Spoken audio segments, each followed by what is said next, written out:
celebrating the connection with our pets. This is Animal Radio, featuring your dream team, veterinarian Dr. Debbie White and groomer Joey Villani. And here are your hosts, Hal Abrams and Judy Francis. And welcome. Now, if you have a question about your pet, your animal, doesn't matter what kind, give us a call. We have Dr. Debbie here, and let me tell you, she's pretty well versed in all kinds of animals. She practices in Las Vegas, where you see just a real plethora of animals. So she knows probably all about the animal that you have, and she can answer your question. And Joey Villani, now, he's been grooming for a long time now. You groom specifically dogs and perhaps the occasional cat, no flamingos or any other animals, right? No flamingos, nothing like that. Sometimes umbrella cockatoos, the one when I gotta wash mine. But other than that, no, just dogs and cats. Okay, so if you have a question about a grooming question about your dog, your cat, or even your bird, toll free from the free Animal Radio app for iPhone and Android. It's a free download. Coming up on today's show, Dr. Nicholas Dodman will be back, and correct me if I'm wrong here. Is the topic, can your pet commit suicide? Yeah. That is the topic. That's the topic. I want to know. Well, I would think not. I would think not, but we'll find out. Is that a problem? Has anyone had a pet that committed suicide? You know what? I think in first time that's ever crossed my mind. Really? So we'll find out about that in just a few minutes with Dr. Nicholas Dodman. Also, a guy who's made an invention, another pet invention, and as you know, we're always looking for inventions for the pets. A lot of people give up their day jobs and invent something for the pets, and you see them at the trade shows every year trying to pitch it. New pet products. Some of them work, some of them don't. Some of them are silly. Some of them are really brilliant. And today, we'll figure that out, whether this is one of those ones where we kick ourselves. Why didn't we think of that? And we'll find out how this guy is doing with his project. And, Doc Halligan's going to be back. Relax yourself, Joey. Just relax yourself. Okay. My buddy. Yes. She's talking about the cold weather and tips for your pets. So you want to stick around for that. Now, we're going to go to the phones in just a couple of seconds. Joey, what are you working on the show today? Well, you see, that upsets me now that my buddy's coming on, because that's what I was going to talk about. Oh, really? Cold weather tips for your pets. But I bet you my tips are better, so you're going to have to listen. Okay, well, we're going to have a tip-off. Lori Brooks working in the newsroom there. She is our news director. She does a phenomenal job digging out the stories about the animals and the pets, and I'm sure you're working on something provocative today, aren't you? There's a new cat scent out that I want to tell you about, but it's a scent of a certain area of a cat that supposedly this certain area of a cat is supposed to smell so good. And I've had many cats, and I've never noticed this, but my sniffer isn't the greatest. But this area of a cat is supposed to smell so good, so they've replicated it. So you can now have that smell on your sofa, your pillow, your dog. I already do. They're all over my pillow and sofa. You know what? I love the smell of my cat. And Can you tell the difference if you? Do you really? Yes, I can tell the difference between my cats. Just by smelling their... Well, it's sort of like a mother. And, a mother smells their child's head. And they could... Mm-hmm. Wow, Hal. I learned something new I about could you smell today. Same thing with my dogs. I could tell the difference between the 4 dogs just by smelling them. But it's not, I don't know if I want to spray the whole house with that smell. It's not a good smell. Well, it's not that it's the bad smell, but it's not, it's not like spraying Febreze. I love the smell of my cats. You guys, some of these people say that this specific cat smell, it smells anything like, from wonderful, a new day of sunshine to fresh baked bread. So where are those cats? Where you can smell it on your cat is coming up. Tuna on rye. Okay, that's on the way. But first, let's go to the phones for your calls right now. And hey, Crystal, how are you doing? I'm fine. How you doing? How you doing? Where are you calling from? California. California. Where? L.A.? Long Beach. Long Beach. Uh-huh. How's the weather today? It's nice. It's nice, like it always is in SoCal, huh? Yeah, it is. So what's going on with your animal? Well, I have 2 baby kitties that we found on the side of the road. Okay, 2 baby kitties. How old are they? Oh, between 4 and 5 weeks. Okay. And we've been giving them the baby milk, but we have one that has started eating out of the dish, and the other one hasn't. Okay. So is it okay to give them baby food? Baby food as in human baby food? Yes. Why would you give your baby cat food? No, I'm being silly here, but we should be going with a kitten food. So the kind of the ins and outs with weaning kittens. So if we've got stray kittens, that we might tend to wean them a little bit earlier, but 4 weeks is generally the kind of the guideline of when we start that. So what I usually do is when we come from the kitten milk formula, which is what they should be fed when they're being bottle fed. That's what I'm feeding them now. Perfect. Good. So we can introduce that into a bowl and let them drink that out of a bowl. And then we can also take that you can take the milk replacer and add that to some canned kitten food. And this is where I was joking, because I wouldn't even think about feeding baby food to a cat, because, we have totally different nutritional requirements for humans that we do for cats. Cats are carnivores, so they have a high protein need. So there's no reason we would give them kitten or baby food. The other thing also that is commonly used in baby food that actually can be detrimental to cats is the use of onion powder, garlic flavorings. Those actually can be toxic, and if you repeatedly feed baby food to cats or kittens, it can actually cause a type of anemia, a toxic change that affects their red blood cells. So Definitely grab that kitten food. And what I like to do is just kind of make a little oatmeal mash. So I take the canned kitten food, a little bit of the milk replacer, and I kind of make it just like I'm eating some oatmeal with some milk for myself, and offer that in small amounts. And that sometimes helps that transition from milk into more solid food. And then later, that's when we talk about dry food. Okay, what kind of cat food should I buy it? Kitty food? What kind of cat food? As far as kitten food, so I look for, whatever your favorite brand is, but I would go with a kitten variety. So it's specifically for that age group. And the canned formula, so I do more of the minced meat. So instead of the kind that have the gravies and the pieces of meat in it, for a kitten this age, we really want the minced stuff. So that when it comes out of the can, it looks kind of all even throughout. It's homogeneous looking. So that would be the one. But there's a lot of great brands you can go out there and get. But just make sure you do get kitten food. So, and then I have one that doesn't want to eat out of the dish. How long does that really take? Well, the trick is that you need to make sure that you're not offering as much feeding by the bottle, so that if that's available to him in the saucer, that we'll get to that, and we'll be hungry enough to do that on our own. And then sometimes a little monkey see, monkey do is helpful. So if the other kitten is around watching that one, or even myself, I'll kind of play around and make little eaty sounds, yum, yum, yum, yum, yum, yum, yum, and kind of show where you want the kitten to go to eat, and put a little bit on your finger, introduce it, straight to the kitty, and see if you can entice them that way. But that whole weaning process, every cat's a little different. We start at 4 weeks of age. That'd be like the kind of the earliest I'd like to start. But this process takes time. So it may not be till 6 weeks or 9 weeks that we're completely weaned over. So if your kitties are 4 or 5 weeks, I would just, keep offering in the saucer, and try to decrease the amount that you're given by bottle. Okay. Thank you. Good luck with those little babies, and good to you for so much. You have for saving those day. babies. You too. Thanks for calling. That is perhaps the most fun I've ever had, was raising kittens at that particular age. So that's a fun thing that she's doing right there. It is. And we didn't talk about it, but the other interesting thing is if you're taking care of all of the kitten needs, when they're under 4 weeks of age, you got to clean them too. Yeah. I'd always get fur in my mouth when I did that. Oh, no. No, you got to clean their butt and their pee. So you've got to wipe that area with a warm wash rag to stimulate them. So, yeah, I'm sure she's already figured that out, because if they're 4 or 5 weeks in now. See, I used to take my finger with the warm wash rag and make little circles on their belly to stimulate them. Yeah, and I've had kittens come here, that age that people start nursing and taking care of, and if they didn't know about cleaning their genital area, they will actually get constipated. Oh, wow. They can't go without having that maternal stimulation, so it's really essential that you do that. I want some more kittens. Kittens, we should foster some. We need to foster some kittens. Yes. Just foster them, that's all. And smell their heads. Do you like the way your cat smells?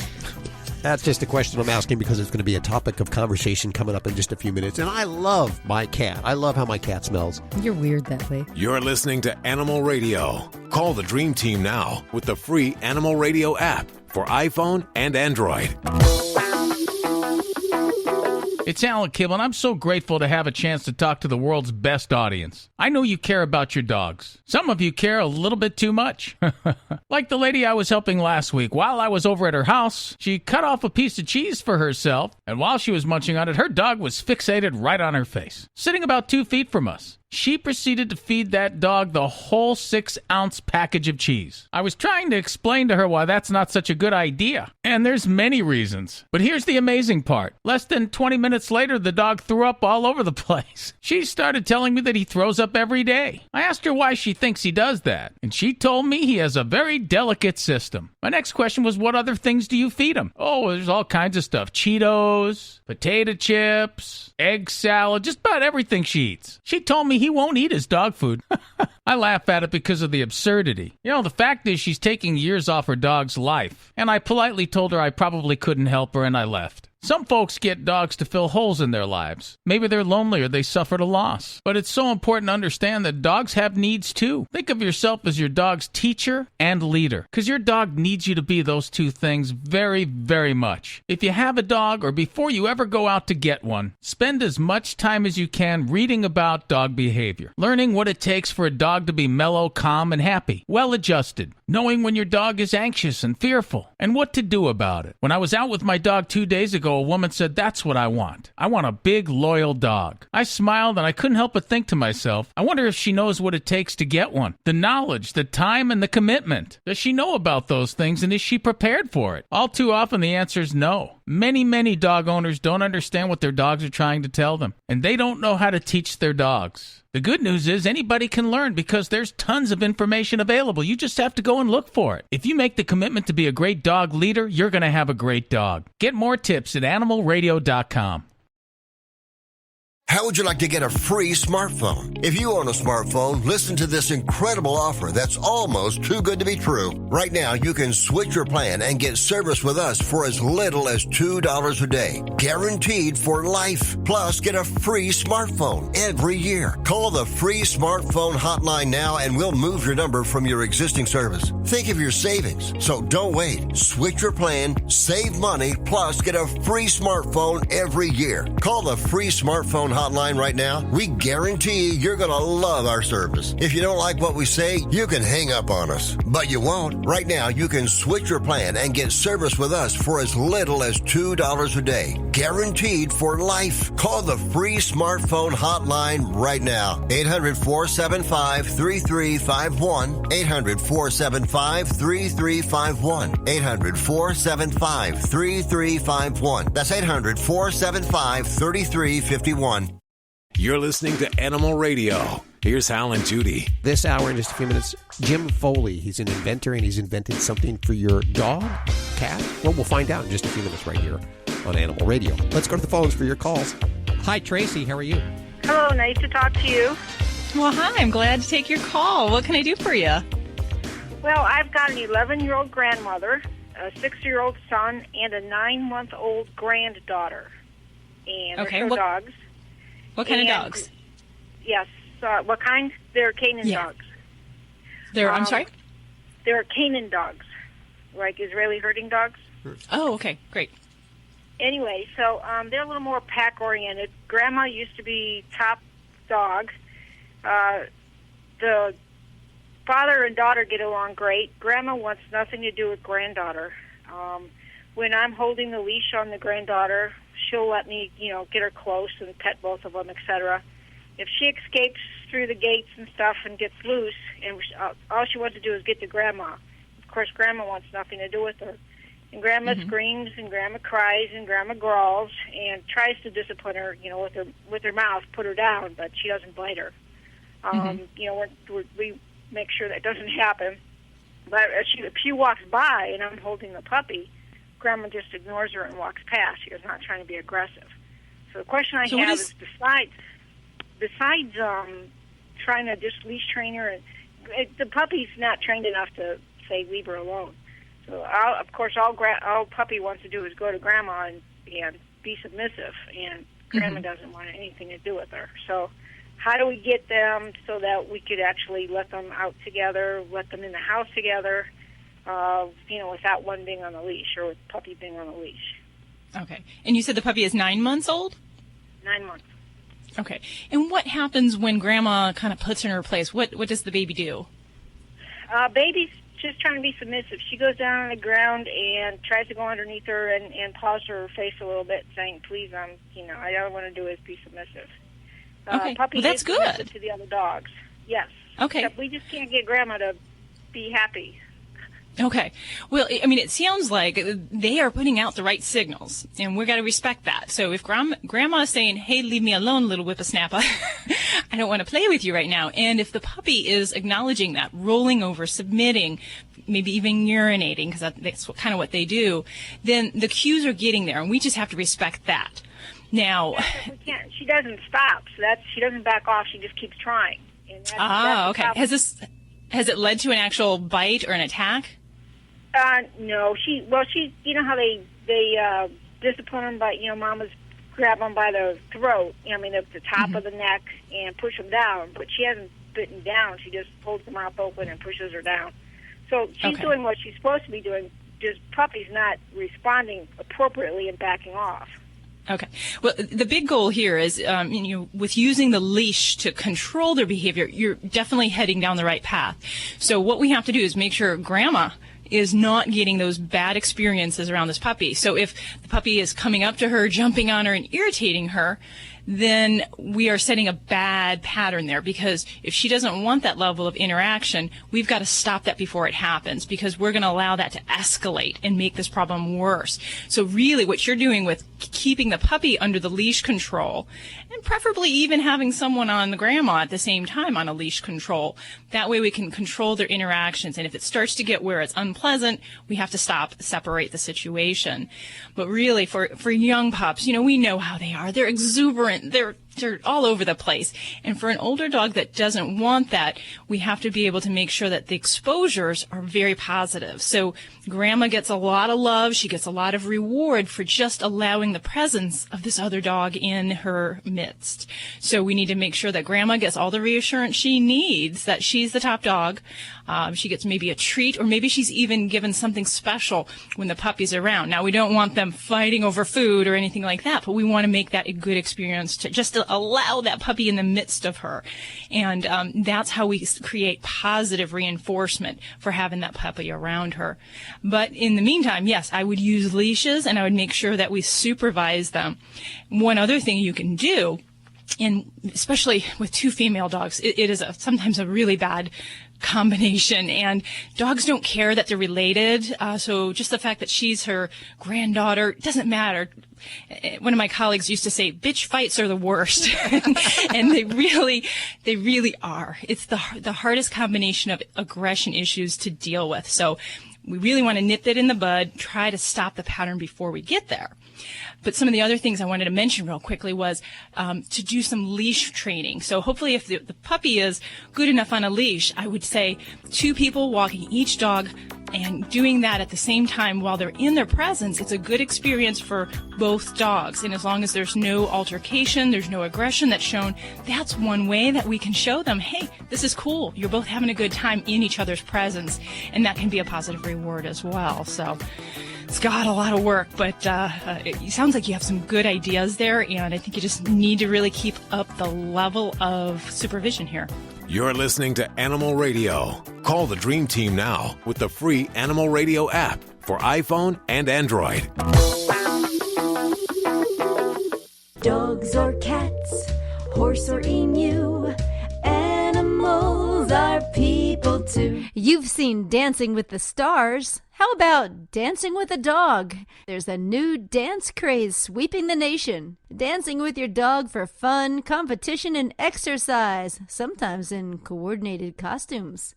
Videos of this doggy dancing have been popping up on internet sites, while other doggy dancing enthusiasts compete at fairs, horse shows, and rodeos.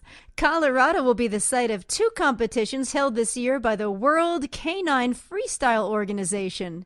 Competitors who dance to everything from country to disco say their dogs enjoy it just as much as they do.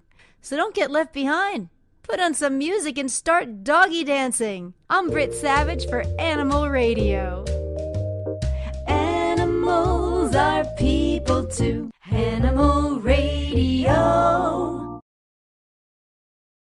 How would you like to get a free smartphone? If you own a smartphone, listen to this incredible offer that's almost too good to be true. Right now, you can switch your plan and get service with us for as little as $2 a day. Guaranteed for life. Plus, get a free smartphone every year. Call the free smartphone hotline now and we'll move your number from your existing service. Think of your savings. So don't wait. Switch your plan, save money, plus get a free smartphone every year. Call the free smartphone hotline right now. We guarantee you're going to love our service. If you don't like what we say, you can hang up on us. But you won't. Right now, you can switch your plan and get service with us for as little as $2 a day. Guaranteed for life. Call the free smartphone hotline right now. 800-475-3351. 800-475-3351. 800-475-3351. That's 800-475-3351.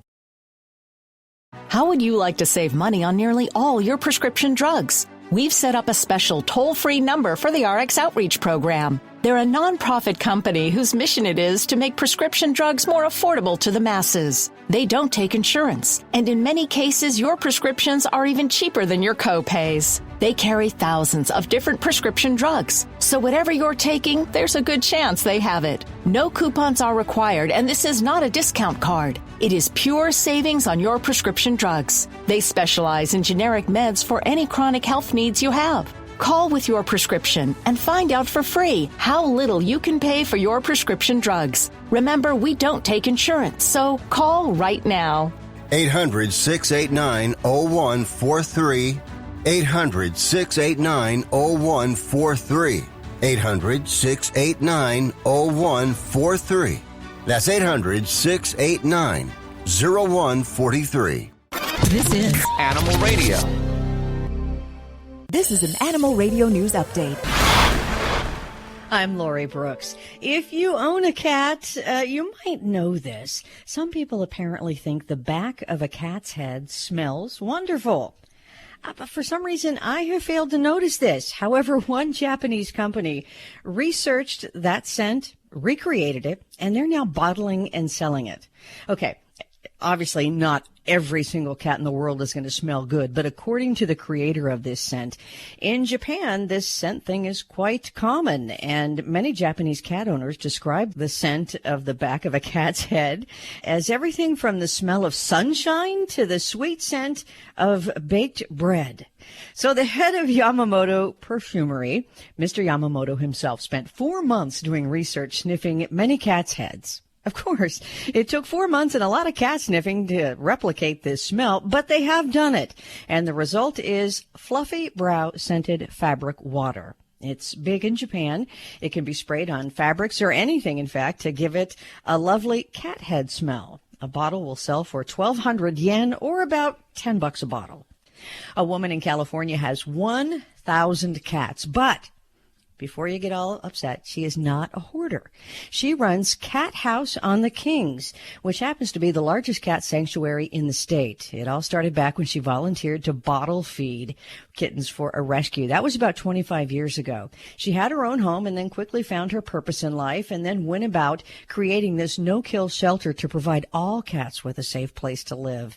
Cats are allowed there to roam peacefully among each other. That's a 12-acre property, which is a sort of feline paradise, you have to admit. Facilities include a kitten quarantine building, ICU, a hospital room, and a retirement room for senior cats. So you got to wonder, what does it cost to keep 1,000 cats? Well, they say yearly expenses are about $1.6 million, but all of those funds roll in from donations. Today, Cat House on the Kings has 45 paid personnel who help to care for the cats and maintain the property, including a full-time veterinarian and 7 vet techs who are all part of the team. I'm Lori Brooks. Get more breaking animal news anytime at animalradio.com. This has been an Animal Radio News Update. Get more at animalradio.com.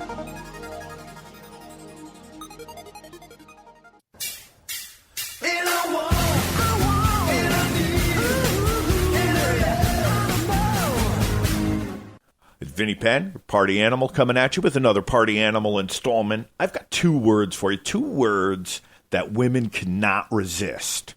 Vinny Penn. No. They can resist that, believe me. Those words are the litter. If a girl hears that someone, a coworker, someone has a cat, and the cat just had a bunch of kittens, and there's a litter, or a dog had a bunch of puppies, and there's a litter, they get magical. The litter? Are they all claimed? Are they all...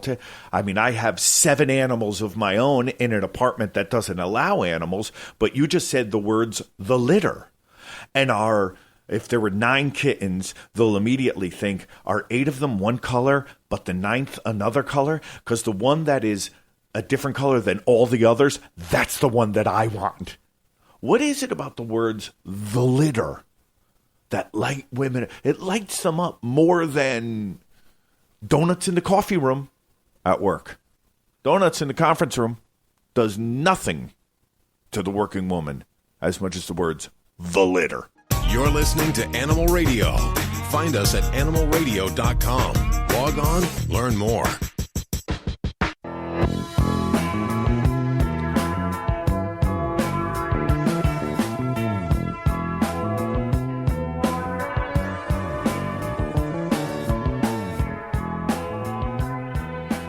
It's Animal Radio. Time to hang out with Doc Halligan from the Lucy Pet Foundation. How you doing, Doc? I'm great, Hal. How are you? We're so blessed to have this great weather here. And yes. Across the country right now, in some places, it's freezing cold. And yes. You're here today with cold weather tips. At least that's what it says up on the big grease board there. Yes. What should we be looking out for? Well, first and foremost, I don't think people realize dogs and cats can get frostbite and hypothermia, and they can die. Just like humans. Just like humans. So if it's too cold for you, it's too cold for your cat or dog. So yes, you got to bring them inside. And if it all, worst case scenario, they have to be outside. It's got to be a warm, insulated pet house that's elevated off the ground so the moisture doesn't accumulate in the bedding, because if that gets moist, that can set up an infection. And then the winds too, it has to be where there's a door, because the winds will come in and make them very cold. Well, here's what I'm thinking. If you're listening to Animal Radio right now, you love your pets so much that they're not out in a doghouse. They're inside anyway, right? Hopefully not. Yes. They need to be inside. And that's what I would think. Right? I but you'd be amazed. I don't like that. Listen, if your dog is outside, turn off the radio, because and until your pet comes in the house, then you can start listening again. Sanctions. The other thing, too, people don't realize, don't use a metal bowl that's outside. Oh, yeah. Because their tongues will get stuck to the bowl. Oh. I've seen it. Don't let them lick a metal pole or anything like that. Same thing. The other big thing we see is with kitties, they will climb into the vehicle engine. Oh, yeah. And every year, someone starts the car. Yeah. So all you have to do is knock on the top of the, roof of the hood. I'm sorry. Just pound on the hood or honk the horn. That's what I do. And the cats will run out. The other big thing we see every year is antifreeze poisoning. Still, because it's a sweet tasting liquid. And what happens is a lot of people don't realize that they have a leak in their radiator, and that antifreeze will puddle on the ground, and you drive off, and it takes such a small amount, 1.5 teaspoons for a 10-pound cat, 1.5 tablespoons for a dog. It will literally kill them within 6 hours. Now, isn't there an antifreeze that is supposed to be pet friendly? There are certain antifreezes that are pet friendly. There's ones that they make bad tasting, because the problem is the traditional one is sweet tasting, and they'll just go right over and lick it. Dogs like that. I bet cats don't like it as much, because cats... cats... I thought they didn't have sweet receptors. Yeah, but you know what? There's something about it where they will, if they're thirsty and they see a puddle, they'll lick it. Because I have treated antifreeze poisoning in California. Yeah. Really? And I have... Yes, I have. I mean, if you get them in right away, the problem is they die. It just destroys their kidneys. Oh, okay. So if you even suspect that your cat or dog or flamingo or ferret has gotten into the antifreeze, get them to the vet. Yes, because we can save them. We do have something that will bind it up and save them. And then, Joey, what do you guys use on the roadways to... Salt. Yeah, and then chemicals, too, right? Yeah. And no, so not that I know of. I think in New Jersey they only use... I could be wrong now because I'm not a highway guy, but I think it's just salt or sand that they use. Well, I know when I went to Oregon for Thanksgiving, there was a chemical because it was discoloring that pink stuff.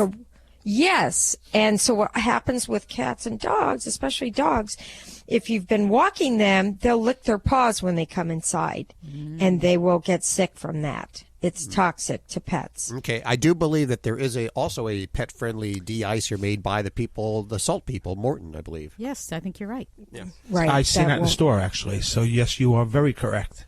What else? The other thing is they'll get these snowballs in their pads.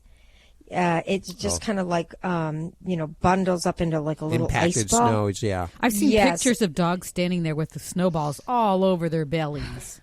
Yeah, so, it's good if you have a little jacket for them. If they'll wear booties, that's good. And, try to just use common sense when you're going outside because it's a hazard and they might walk on a lake that looks like it's frozen over and they fall right in. Every year there's rescues for animals. But first and foremost, think about how you would feel because they kind of are along our lines as far as the temperature goes. And then when you're keeping them inside, even though it is warmer inside, it does bring out arthritis, the cold weather. So make sure that you have padded beds, blankets for them to lie on instead of the cold floor or tile. I notice my cat eats a little more during the winter. Is that okay? Yes, and their metabolism goes up just like ours. So, yes, they will need to consume probably 25% more calories in the winter. I thought it was the opposite because I thought in summer they're more active, so they need more calories. In winter, they're kind of sedentary, so they need less. No, well, it depends on if they're going outside. So if a dog's going outside in the cold, they're burning a lot of calories trying to keep their body warm. Yeah. Right. Oh, okay. Now, if you have a couch potato dog that does wee-wee pads and doesn't go outside at all, yes, Judy. then don't feed them more. Oh, thank you, because I was going to give them more. Do you have a couch potato dog? But yes, and she uses wee-wee pads. Yeah. Okay, so see, she probably wouldn't need any more. Okay. Has Ladybug, her feet ever touched the ground? Ladybug. Doc Halligan from the Lucy Pet Foundation. Check out the site at lucypetfoundation.org. You're listening to Animal Radio. If you missed any part of today's show, visit us at animalradio.com or download the Animal Radio app for iPhone and Android. Hi, this is Paul Reiser, and you're listening to Animal Radio. And every minute you're here, you're not harming someone else. I don't know what that means. If it's usable, use it. Otherwise, cut it and get out. Thousands of authors across the country have written books and published them with Page Publishing. If you've written a book, they can help you through the process. Cut through the confusion of the publishing world to make it easy for you. If they decide to publish your book, your work ends, theirs begins. From copy editing and proofing to typesetting and book cover art. Plus, get your book printed, distributed, and sold on Amazon, Apple Books, Barnes & Noble, and in bookstores across the country. They even help promote your book. Biography, self-help, mystery, novels, sci-fi, or even a children's book. No matter what genre, Page Publishing can bring your book to life. And don't forget to ask about audiobooks. We do all of this for you. Call today for your free writer's guide packed with tips, tricks, and templates to help you finish what you started. 800-215-6815. 800-215-6815. 800-215-6815. That's 800-215-6815. You're listening to Animal Radio. Here's Hal and Judy. We're going to Stacy. Hey, Stacy. I have two dogs. Both were pound puppies, if you will. The younger one, who is 6, from time to time attacks the older one, who is 10, both male, for no apparent reason that I can determine. And the attacker has been to a behaviorist, and there was nothing to be found. Okay. I don't want to give up either one of them because I love them dearly. So I've chosen to keep them completely separated since the last attack 2 weeks ago. and I don't know if that's what I should be doing or if there's something more I can do.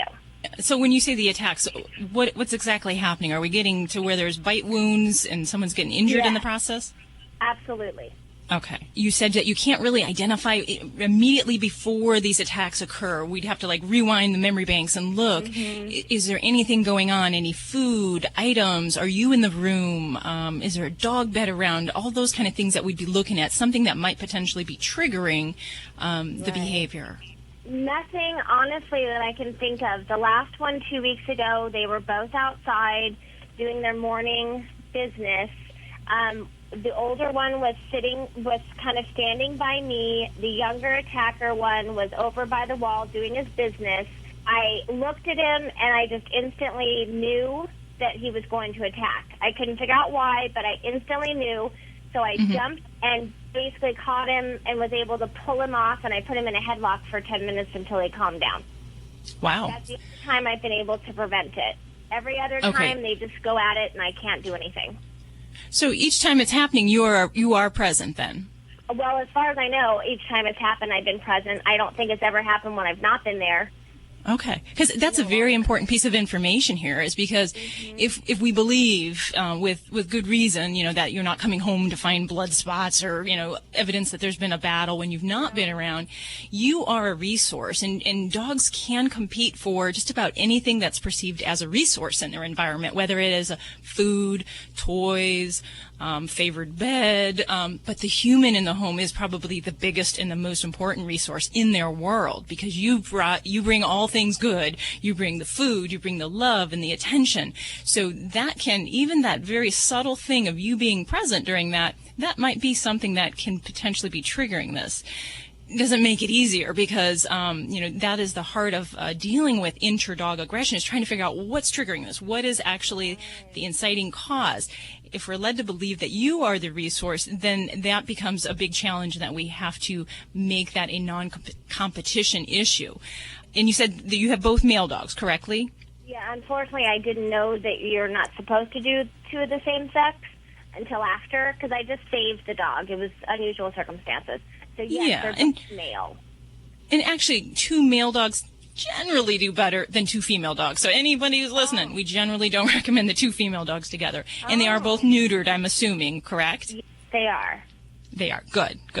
Well, some of the big things that, because you do have an older dog, that kind of throws in another whole variable. And there are instances of aggression when we have an older pet. And sometimes that can be due to some changes within the dog hierarchy in the house. So, maybe we're not moving as well. Maybe we've got some low-grade problems, some arthritis. There could be some perception by the younger dog that, hey, you're not the top pack dog anymore, and I'm going to move in. And mom's here. I want her attention, so I'm going to fight for that attention right now. That's very possible.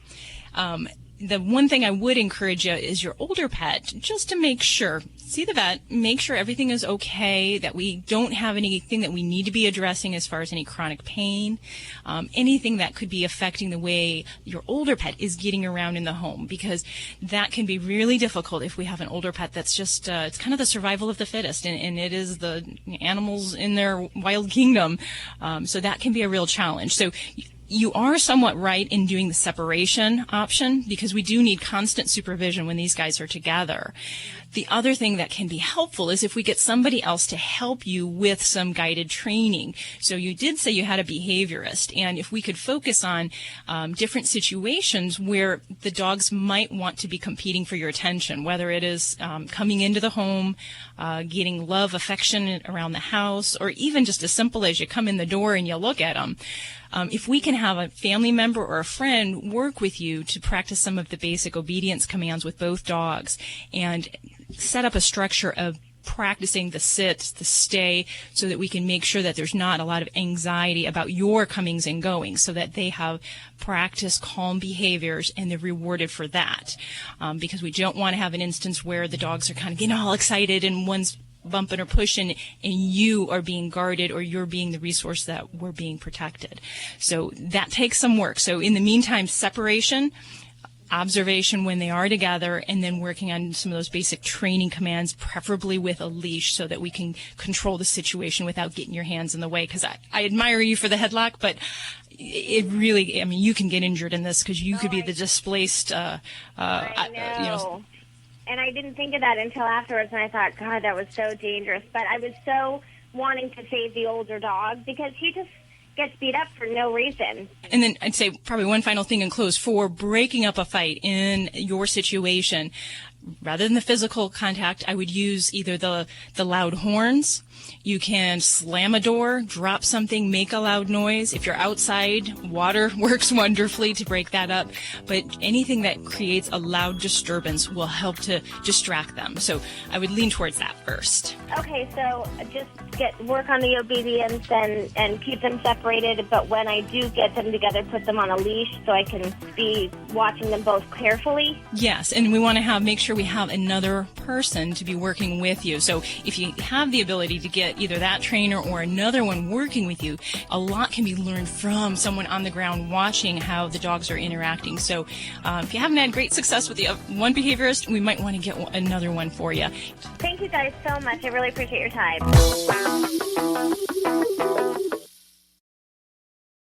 Do you travel with your dog? Of course. My pets are part of our family. Me too. I take Daisy with me everywhere. Right, Daisy? So how do you find out what hotels welcome your dog? I read Fido Friendly, the travel and lifestyle magazine for you and your dog. Sounds perfect for planning our next vacation. Right, Daisy? It is. Their motto is leave no dog behind, and they have great hotel and destination reviews. Where can I find the magazine? Go online to FidoFriendly.com. I will for sure. Come on, Daisy. We're off to find our next adventure. Celebrating the connection with our pets. This is Animal Radio, featuring your dream team, veterinarian Dr. Debbie White and groomer Joey Villani. And here are your hosts, Hal Abrams and Judy Francis. This hour, we're going to be talking to Dr. Nicholas Dodman. The topic, kind of strange, can your pet commit suicide? And I got to admit, Wow. It wasn't until today I had even really pondered that thought. But he apparently is going to incite us, enlighten us, and let us know whether or not our pets can commit suicide. Apparently there's been several case studies of actual animals they believe have done this. So we'll find out more in just a few minutes. Let's go to the phones for your calls first.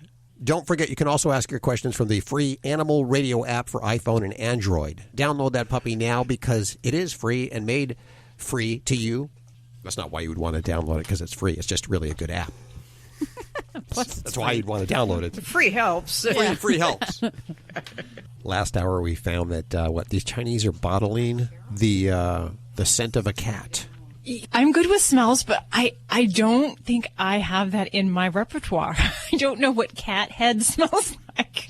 No, that's interesting. I guess I'm the only one here that if you're out there and you know that cats smell good and their head smells good, call me so I don't seem like the crazy one here. But they're just like kids. It's just their head. I don't get that. I mean, like if a cat smells it's good, the back whole of their cat? head. Well, I'm sure there's some sort of gland or pheromone or something. Yeah, I don't know that I've gotten my nose over a cat and thought, oh, the back of the head, oh, that's where it really smells. I don't know. I'm going to have to try it. I've got a couple cats in the office today, so I may put the sniff test. You see, going. I can tell the difference between my cats, too, by their smell, which I know some parent moms can do that, too. You just cultivated sense of smell there. No, do I have to They smell good. find the cat and smell her? I have Jackie the cat here in the studio. Well, hold on a second. We have Cheryl. Hey, Cheryl, how are you doing? Doing great, thank you. Do you have a cat? Well, we call it a community cat. Oh, do you smell the cat's head ever? Not really. She's not friendly. Well, what's going on with your animals? How can we help you today, the whole team? That's, like I said, community cat. I think she was feral or stray or whatever, and she came here, and a cat lady who had cats adopted her, had her spayed and chipped and all that stuff, but she still remains outdoors and doesn't come in. However, it's been quite cold, even in Florida, like 30s in the night, and I wanted to bring her in. She has another family across the street, and they've built this little kind of a enclosure for her. But she followed me from where I used to live, just around the corner, and she kind of bonded. But what I want to know is, when she spent the night with me at about 4 a.m., she kept going to the door and coming to me and going to the door, and that finally got it that she wanted to go out, and I let her. But the thing is that I don't mind her waking me up, but it's just so cold out there, and I was wondering if there's any way if I could have a litter box inside, how I tried it about a year ago to kind of put a pause in and sort of dig, and then, but she kind of gave me that dirty look and ran away. Well, we can teach cats, outdoor cats, to use litter boxes, but it varies in how successful we are with that.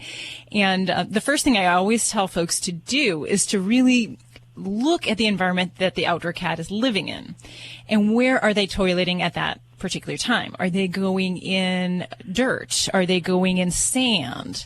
Because that's going to be the substrate in most cases that they're going to be most drawn to. So unless you provide that kind of litter box substrate, it may not seem like it's anything cool to her. Sure. So some cats, if you just take a cat and they become an indoor cat and they don't have access to outside, they will use what is provided. But that might mean that you don't let her outside for more periods of time. So what I usually do in these situations, if the kitty goes in and out, is that you want to provide a couple different options. But I usually start with, say, if they're used to going in dirt, you might put some mulch in the litter pan. And maybe just a little... I've seen her go. She's primarily on the grass or dirt.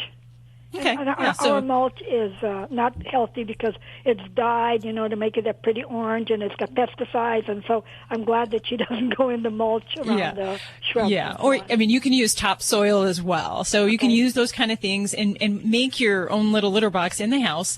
And then, sometimes even just trying some other things, like some of the different corn cob litters. Sometimes that's a texture that cats kind of find appealing. But the idea is you start with what they know, add a little bit of the cat litter to it, and then just gradually try to build up a greater proportion of actually a standard cat litter that you can use reliably in the house and not have to go digging up dirt in the winter outside. But that would be definitely what I would do. And then making sure you do, use a couple locations of those boxes. So, put one in one area, generally low traffic, where we won't be too stressed. And a lot of times using pheromones by either the sprays or diffuser in the home can kind of help those outdoor cats to feel a little bit more at ease about the litter box environment and using that. Some other tricks, kind of gross, but you can find some cat excrement out in your yard and actually put it in the litter box, and it kind of scent marks it. And that can be one way to also kind of give the kitty an idea that this is where you want them to go. Well, here's the thing that's perplexing is, forgive me for calling her the cat lady, but she had 3 indoor cats that never went out, and they used the litter box. And when she had her spayed, she had her indoors for about a week, just to kind of for her recovery. And she was coexisting with the other cats, and they were using the litter box, and she was meowing at the door. Yes, well, because them, do their business, and she didn't want any part of it. Oh, so she wasn't using the box in that situation? No, never. Oh, okay, yeah. Well, and that's also a very stressful thing to go through. We're having a major surgery. A cat that lives primarily outside is indoor. You're around all these other cat personalities. That can be a bit overwhelming. But then subsequently she still stayed with the cat lady and the other cats in terms of that would be her base. She would go back at night and sleep inside and leave at 4 a.m. That's right. Most nights for 4 years. So it wasn't exactly a one-night stand. I like the way you put that. But that's on a cat's terms. If you forcibly keep an outdoor cat indoors, it doesn't always go so well. But this cat sounds like she kind of had her own terms. She came and went as she wanted, and that was just fine with her. Yes. Yeah. I love your show. It's just so informative and so, just diverse because of all the different animals and birds and so on. God bless you for all you do. I just find it so interesting. Oh, thank you so much for tuning in. We appreciate it. Hi, Michelle. Hi there. How are your pets today? I got Dr. Debbie right here. The issue I'm having, we have a lot of them. We have 6 dogs. We foster a lot. And our latest foster that has come in, she eats not everything, but like she's devoured a half of a rug and swallows it. She doesn't just chew it and throw it out. And one night, she regurgitated 2 huge piles of foam rubber. She evidently got a huge piece of foam rubber, and it was not even, it was like she ripped and swallowed. It was in whole pieces. Okay, she will, any hard rubber toy, she'll eat it and swallow it. So the only thing I'm allowing her to have right now are mylar bones. Okay, and what does she do with those? Oh, she just chews on like the other dogs. Okay, so she doesn't actually ingest pieces of that then? Well, I'm sure she does, but it takes a long time to get a little piece off of it. So I'm afraid she's going to have an obstruction or something one day. Yeah. How long has she been with you? She's probably been with us maybe a month. And what kind of dog is she? She's a part husky, and she also is obsessive with licking. Licking herself or licking other things in her environment? Me, my husband, just the hands, the legs, the clothes, everything. Lick. I don't know if anything to do with it or not. So this gal, she's got a high oral fixation. So she definitely, and huskies have a lot of energy. So we have a couple things that I would really direct you worth working on her.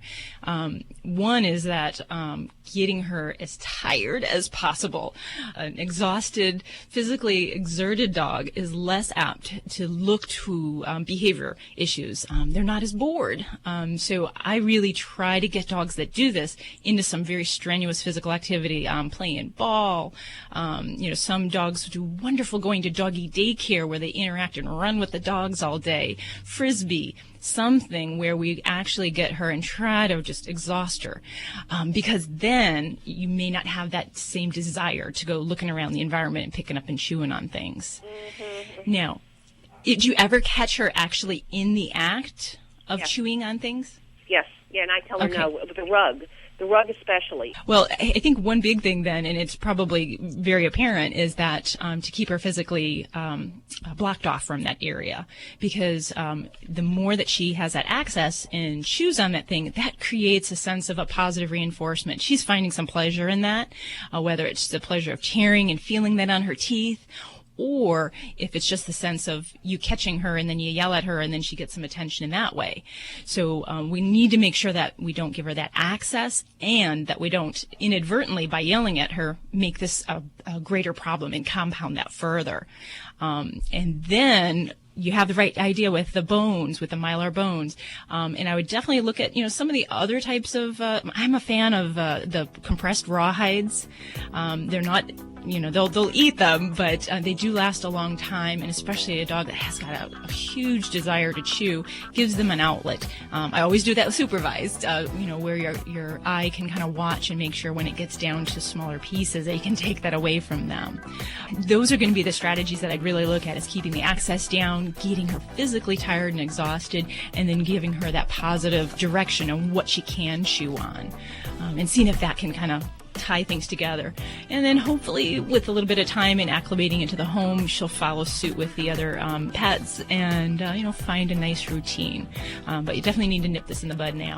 Good luck with things. I hope things turn around, and if you have a question, give us a call here at Animal Radio. Don't forget, you can get your fix of Animal Radio anytime you want with the Animal Radio app for iPhone and Android. It's made possible by Fear-Free Happy Homes, helping your pets live their happiest, healthiest, fullest lives at home, at the vet, and everywhere in between. Visit them at fearfreehappyhomes.com.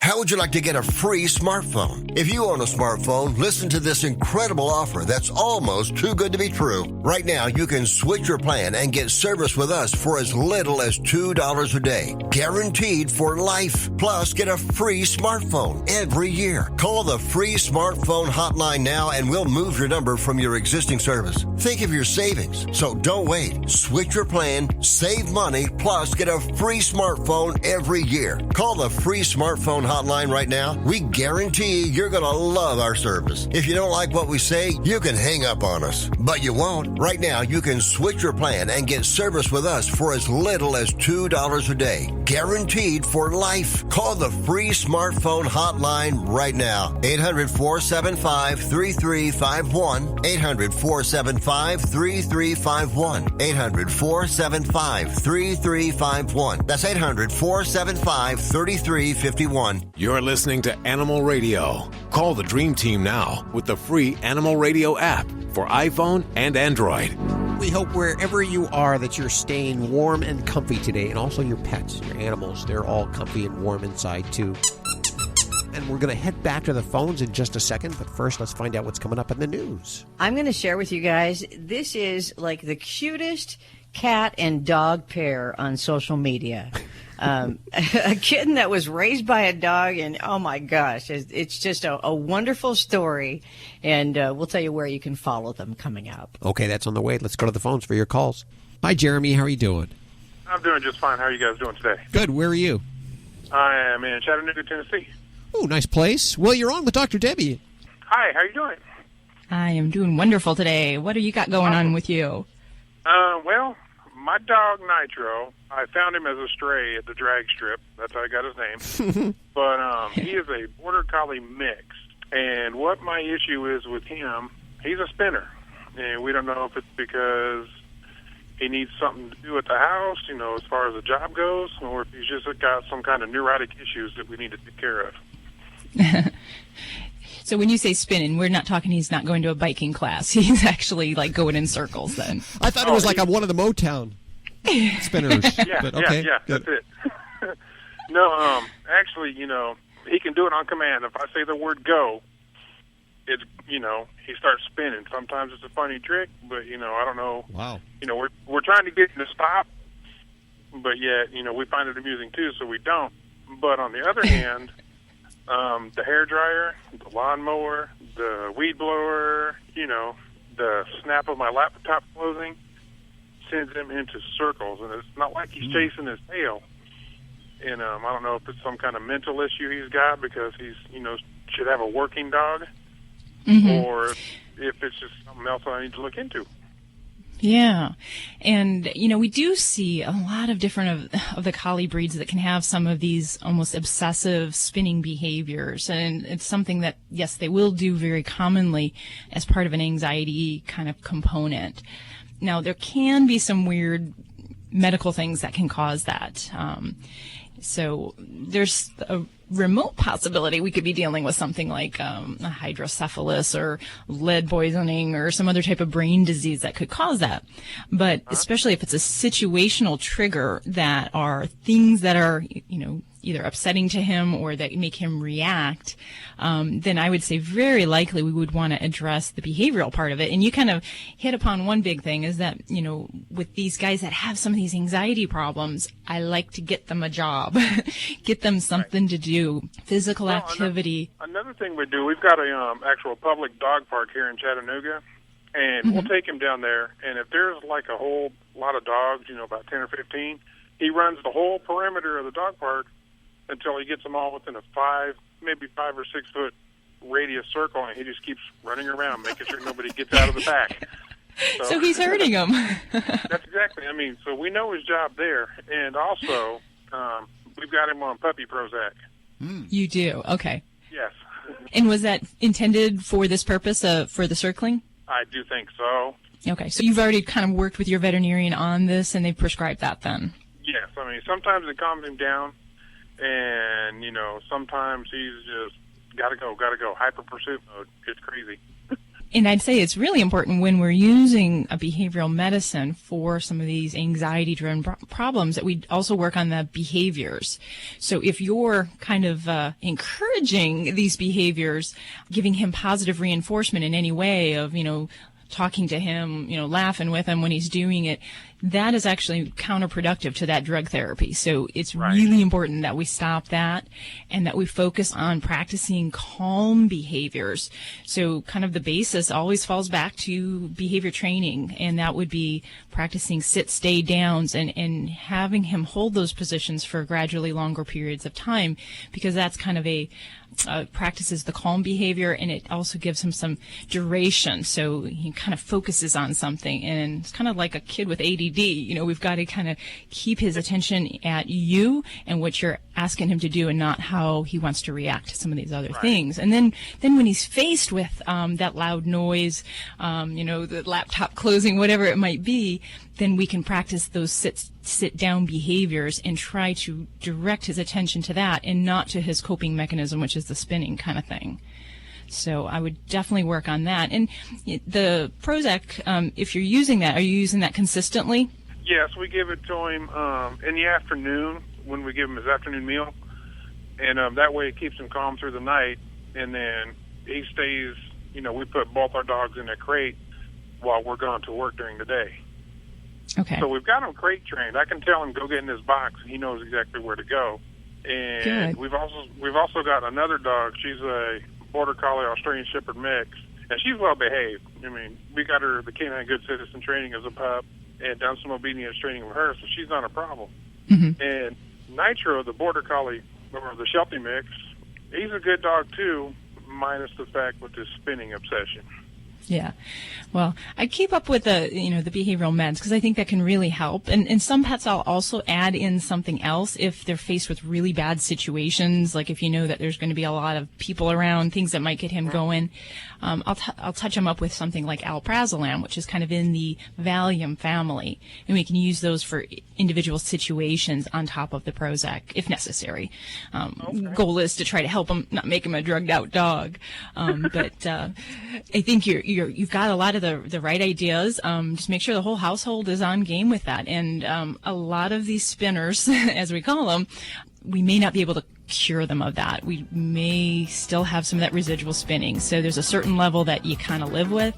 And we just try to decrease their anxiety, help them become more focused, a more relaxed pet, and, better family member there. So hope that's of some help for you there.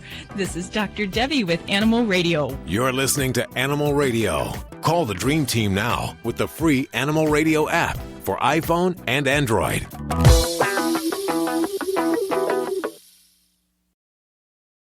How would you like to get a free smartphone? If you own a smartphone, listen to this incredible offer that's almost too good to be true. Right now, you can switch your plan and get service with us for as little as $2 a day. Guaranteed for life. Plus, get a free smartphone every year. Call the free smartphone hotline now and we'll move your number from your existing service. Think of your savings. So don't wait. Switch your plan, save money, plus get a free smartphone every year. Call the free smartphone hotline right now. We guarantee you're going to love our service. If you don't like what we say, you can hang up on us. But you won't. Right now, you can switch your plan and get service with us for as little as $2 a day. Guaranteed for life. Call the free smartphone hotline right now. 800-475-3351. 800-475-3351. 800-475-3351. That's 800-475-3351.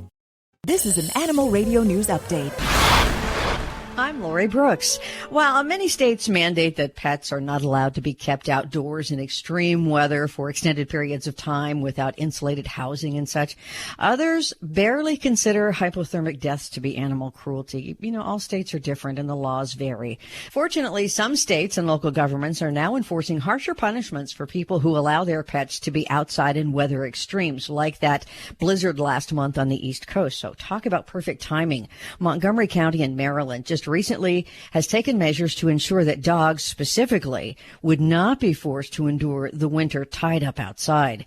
The county's Animal Division Services says a person must not tether a dog under circumstances that endanger its health, safety, or well-being, including unattended tethering of a dog during a weather emergency, such as that blizzard, which dumped more than 3 feet of snow in many parts of the county. If you haven't met or seen Rosie, This adorable kitten who thinks she's a husky, it's something you should do if you need a smile on your face today, because this kitten is adorable. She was only 3 weeks old when she was found on the street, all alone, unresponsive even. And then she was luckily nursed back to a healthy life by Lilo. Lilo is a husky. So now Rosie is fully grown and enjoying lots of adventures with a trio of huskies who have taken her in as part of their pack. And Rosie now, she thinks she is a husky. Rosie's adopted mom, Lilo, is the leader of that pack, so the two other dogs didn't really question accepting the kitten as part of their family because, it was Lilo's favorite. Now Rosie goes potty with the dogs outside. She walks on a leash with the dogs and basically goes everywhere these three huskies go. The pictures are priceless. You can follow their adventures on Facebook or Instagram at Lilo the Husky. That's Lilo the Husky, one word, no spaces. I'm Lori Brooks. Get more breaking animal news anytime at animalradio.com. This has been an Animal Radio News Update. Get more at animalradio.com. Hi, everybody. This is Lori Morgan reminding you to please spay or neuter your pets.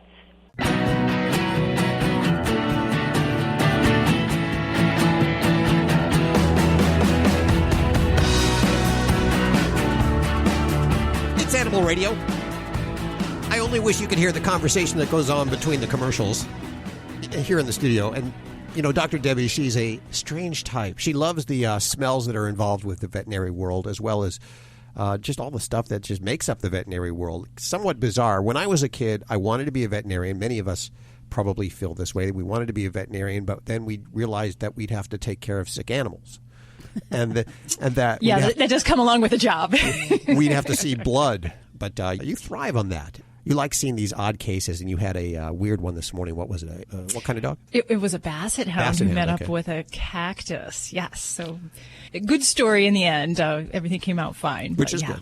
Is he here on the phones? Yes. Okay, this is a very interesting topic. We started talking about this earlier in the show today, and it's the first time that I've really even thought of this. Can your pets commit suicide? I think it's intriguing, and I haven't heard of some of these specific stories, but I think a lot of times as veterinarians we're told not to anthropomorphize, so I think a lot of us are trained out of this kind of thought and even thinking that direction. We welcome to the show Dr. Nicholas Dodman. Welcome back. How are you doing, Doc? I'm good, thanks. The topic quite provocative. Tell us, can your pet commit suicide?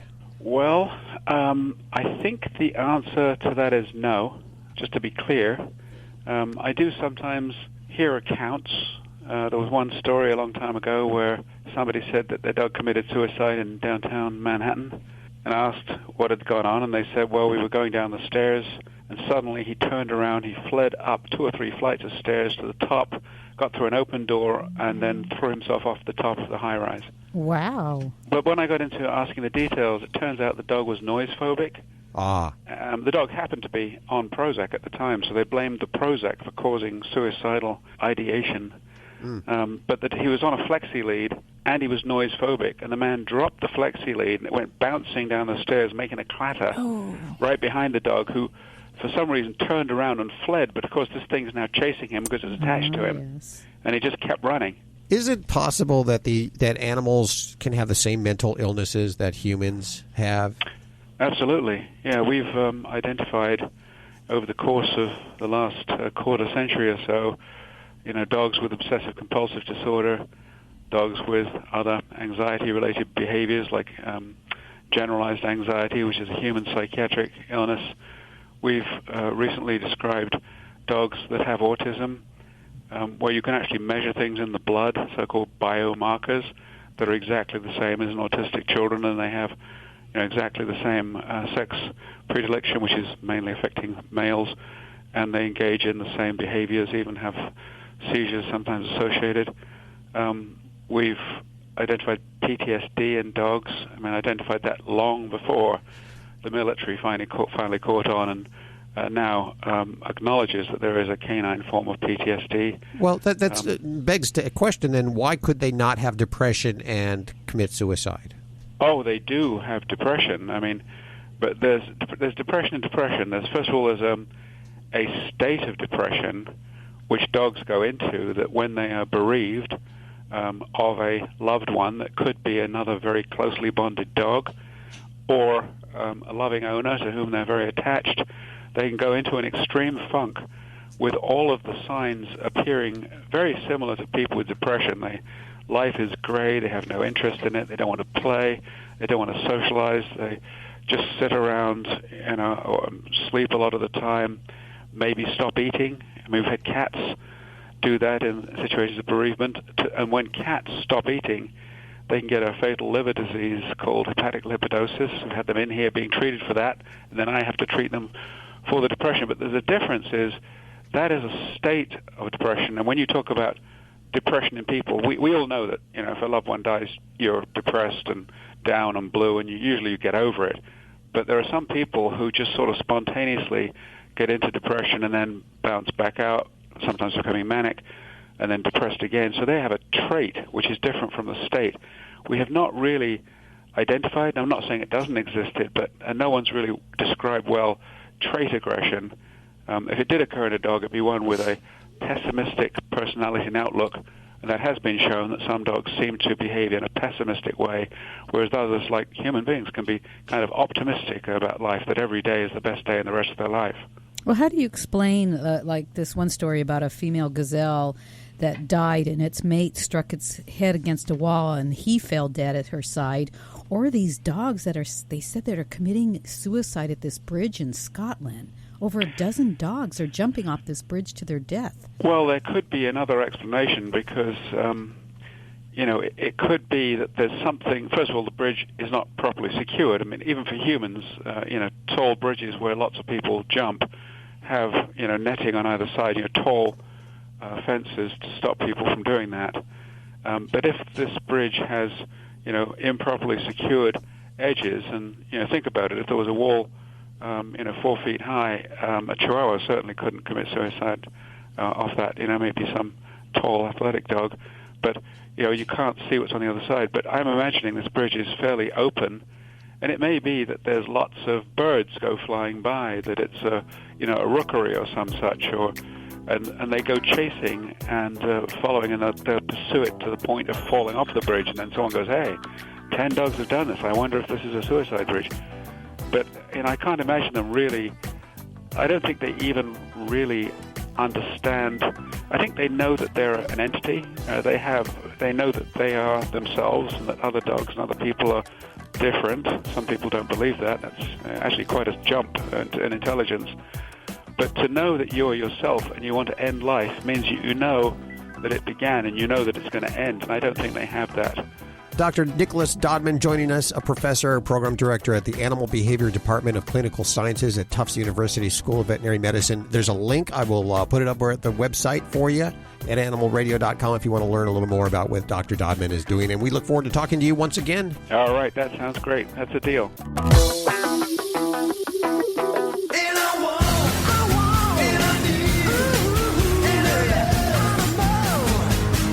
All right, it's Vinny Penn coming at you with another Party Animal segment on Animal Radio. I got to tell you something. I don't want to get anybody in trouble here, so I'm not going to mention any names. But the other day I was over a friend of mine's house who's got this great dog, and I was there for a while, and I noticed that the house was very quiet.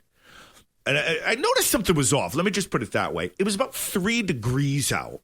So finally, after being there for about 20 minutes, it dawned on me. I'm like, "Hey, the dog, man. Where's your dog?" And he's like, "Oh, he's outside. He was driving me crazy." Just put the dog outside.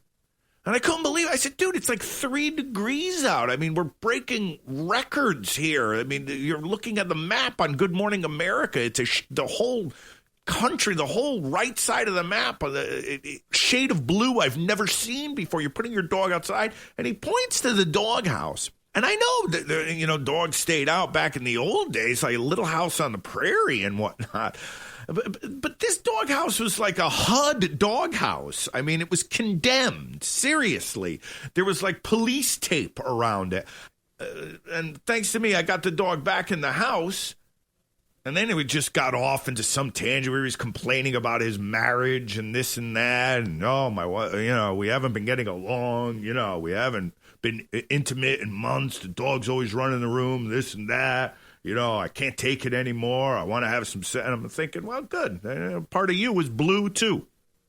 Vinny Penn, Party Animal, Animal Radio. How would you like to save money on nearly all your prescription drugs? We've set up a special toll-free number for the RX Outreach Program. They're a nonprofit company whose mission it is to make prescription drugs more affordable to the masses. They don't take insurance, and in many cases, your prescriptions are even cheaper than your co-pays. They carry thousands of different prescription drugs, so whatever you're taking, there's a good chance they have it. No coupons are required, and this is not a discount card. It is pure savings on your prescription drugs. They specialize in generic meds for any chronic health needs you have. Call with your prescription and find out for free how little you can pay for your prescription drugs. Remember, we don't take insurance, so call right now. 800-689-0143. 800-689-0143. 800-689-0143.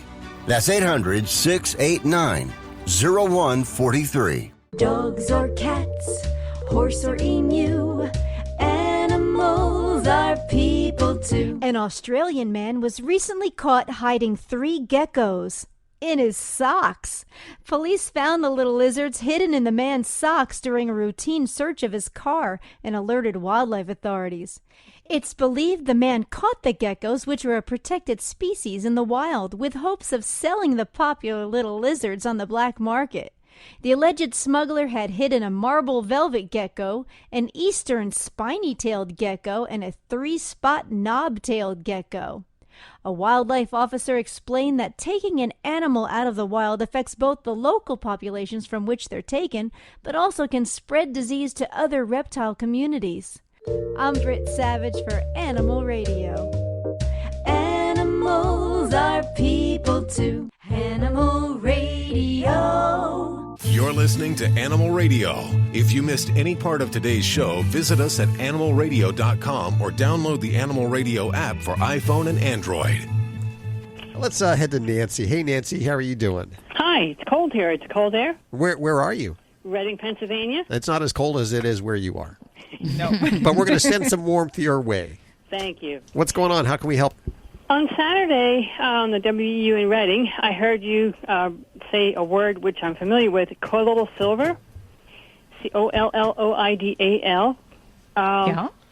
Is that in products for cats and dogs that you know of?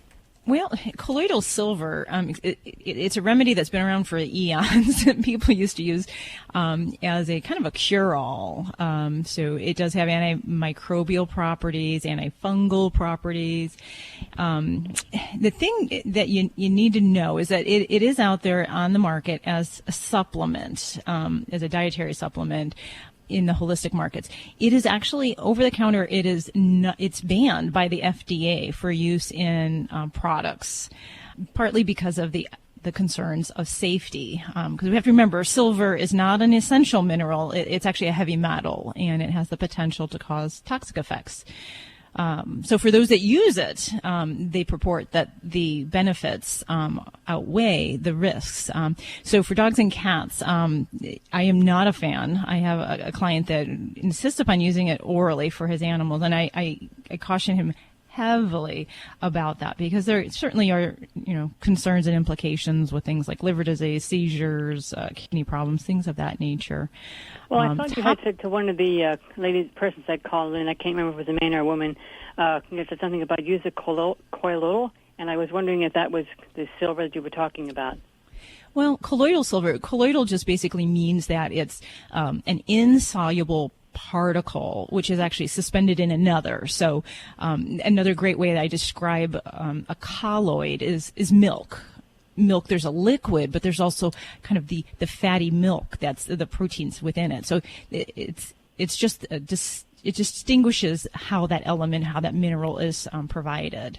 So, but topical colloidal silver, a lot of people do use those for, things like burns, first aid, things of that nature, but you still have the potential of that translocating or being absorbed from the skin into the system.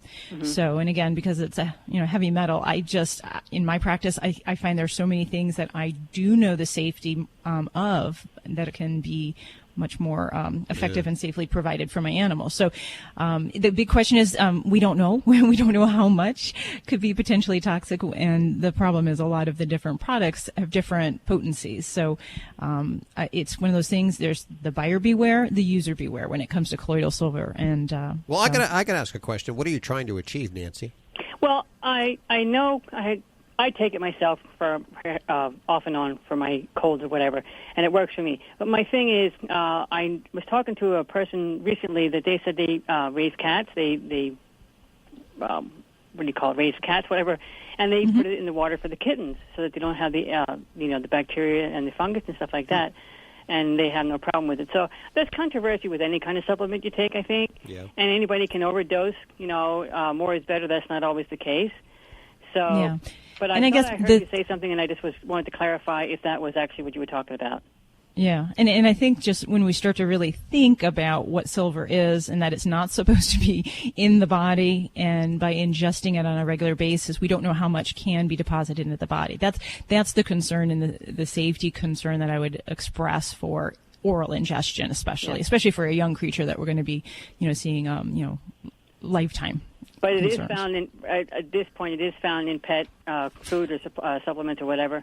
There are pet a lot of topical supplements. You may find some orals, but again, I'm not directing you there. You're doing that on your own. I'm telling you, please don't use those. Use the direction of things that your veterinarian would properly advise you. Remember the fall of the Roman Empire? Wasn't that just because all of the lead goblets that they were drinking from those heavy metals? I'm just saying, you got to watch out for those heavy metals. Yeah, well, with all the scrutiny and the concerns that a lot of people have about, putting substances in their body, it's definitely something to really look at. And I've had patients that have had seizure issues, and then you find out they've been using some potential, vitamin mineral supplement, and you really have to look at every one of those little things that someone might do in their home. Mm-hmm. Well, Nancy, you have a great question. Thank you for calling, and thank you for listening to Animal Radio. Okay, it's time for us to get on out of here. We thank you so much for joining us today. Remember, if you need your fix, you can head on over to animalradio.com and get a fix, or download the Animal Radio app for iPhone and Android. You can listen anytime you want, plus get all the latest news like recalls, all the information that really affects you and your pets. And it's a free download, so why not do it now? And then, as usual, I say this every week, if you have a Yorkshire Terrier, a Shih Tzu, a Pug, or a Mini Schnauzer, listen up. Our very own Dr. Debbie has written a kind of a user's guide or user's manual for them. How to be your dog's best friend. They're Kindle books, and you can get them over at Amazon. And we have links to everything you've heard on today's show over at animalradio.com. Have yourself a warm, safe, cuddly weekend, and we'll catch you next week for more Animal Radio right here. Bye-bye. Bye. Bye. This is Animal Radio Network.